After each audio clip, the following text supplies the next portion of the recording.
a big happy new year to every single one of you.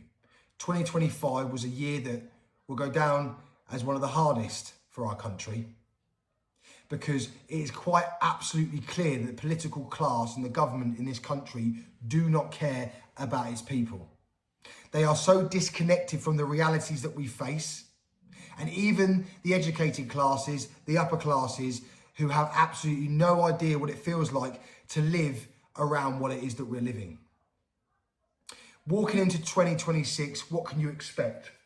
Well, let me tell you, quite frankly, what you're going to expect in 2026. We have been working extremely hard in France and back home to come up with a conclusive and a strong plan to do something that has never been done before. Up to now, one of the only options that the British public have when they find themselves in a position that they feel like they need to go and protest is that they have protests in city centres or in towns where flags and banners and loud voices are heard, and they talk about those problems that they are there to discuss or there to protest for. We're not doing that. We're going to do something that has never been done before. What does that mean? It means we're looking for intelligent, professional, strong English and British men to come with us and to put a stop to the boats leaving the beaches of France. Now, how can that be done? Well, let me tell you this way. We have put so much hard work in the background to really understand every level of this. And it's conclusive to us that the French authorities and the British authorities are in bed together with this. The whole thing's orchestrated. The NGOs are probably in deep contact with NGOs through that work closely with the British government and also the French government. They have attempted to have us arrested. They've attempted to have us deported. And on every occasion, it has failed. We have met multiple different police forces in France, be it from the local police to the national police, to the military police, and to the maritime police. Were they heavy-handed with us? Not really. Did they check our documentation? Yes, they did. Did they keep us and detain us? Yes, they did. Did anything come from that? No, it didn't. Only a bit of frustration, I would say. So what we've worked out is that what we're doing and the plan that is in place is legal. Legal to make sure that everyone that gets involved with us, and we will only take those that we believe are suitable, right, and capable, and their mindset's in the right place to come with us, because this is a long-term plan. This is not something that you're going to get involved in for a day or two and then go home and think you've done your part. No, you're going to be coming and you're going to be doing maybe a week. It's going to be relentless. You're going to be cold. You're probably going to want to go home. But you know what? You're going to have it as well. You're going to have a pride inside of you, a pride that, like maybe a small inch of pride that our forefathers would have felt when they were fighting on those beaches. I know it's a different kettle of fish. I totally accept that. But doing something to protect our country, doing something to protect our women and children is now paramount. We cannot just continue to live our lives, go to work, let these men invade our country, be put into every single corner of our country and just accept it. Okay? The weak men of this country might say, there's nothing we can do about it. Yes, there is.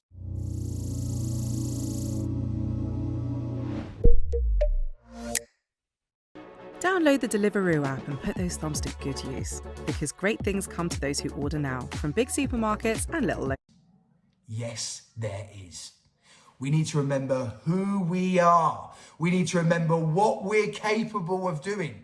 We're not talking about violence. As soon as we commit any violence, we've lost. If we went to the French beaches and started attacking the police or attacking migrants or going to Dover and doing the same, what does that achieve? Nothing. It achieves nothing. But let me tell you now, you put a large presence of British and English men on those beaches, patrolling, potentially even working with those French authorities to tell them where the migrants are, to tell them where the boats are, to find those boats, slash those boats, get rid of those boats, find out where those migrants are. And do you know one of the things we also need to put pressure on? We want the migrant camps dissolved. If the migrants aren't there, they're not going to want to come over. So actually, one of the other things that needs to happen is they need to be moved away from the coast. Yeah? So we give them opportunities. So get these people. You are getting rid of some of these camps. Get rid of them all. Get rid of them all. If there's no camps, there's no migrants. There's no migrants, there's no boats. There's no boats, there's no invasion. It's that simple. The work that has gone in behind the scenes it works, and it will work. Now, from Monday, you're receiving emails and phone calls. Some of you probably had phone calls from me already. I've had good discussions with people. I found that actually I end up in a conversation with people for nearly 5, 6, 7 minutes. Probably isn't the best idea when I'm trying to get through 15, 20,000 Patriots. So we're going to probably do it by email, which makes a bit more sense. I wanted to add that connection with people. But unfortunately, it's too long-winded. It will take too long. We haven't got time. There are many things that are going to be happening next week, which are going to absolutely shock you. But these things have to happen.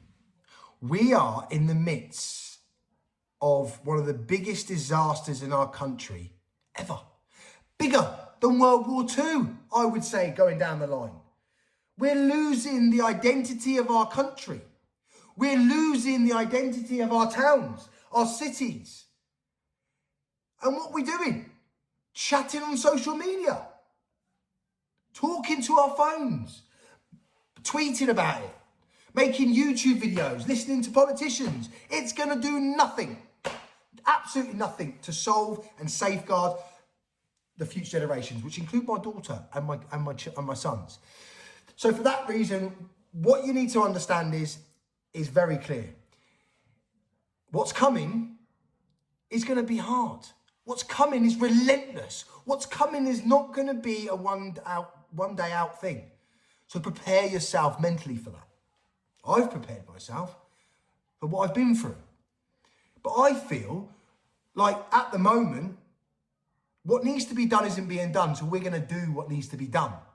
And we're going to take English and British men with us.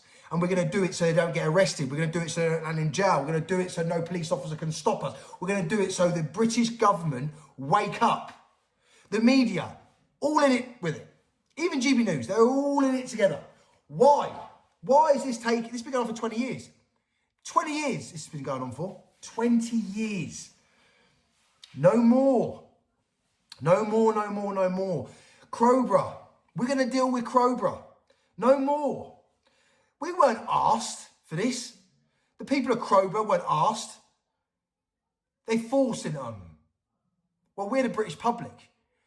We don't want these people around our children. We don't want these people around our women. We have enough absolute wrong-uns in this country. We do not, on any basis, need to import any more. So enough. Tough talk, I know. But it also is going to be aligned with tough action. You think what we've done up to now is good. You wait and see what is coming. The English have had enough. We've had enough. Ryan, the Raise the Colours, we are putting a plan that will be the biggest pushback since World War II. Get ready. Get ready. Yeah, let's see if you got the minerals because it's coming. Yeah, and we'll see who's really got the minerals to do what's needed. See you soon.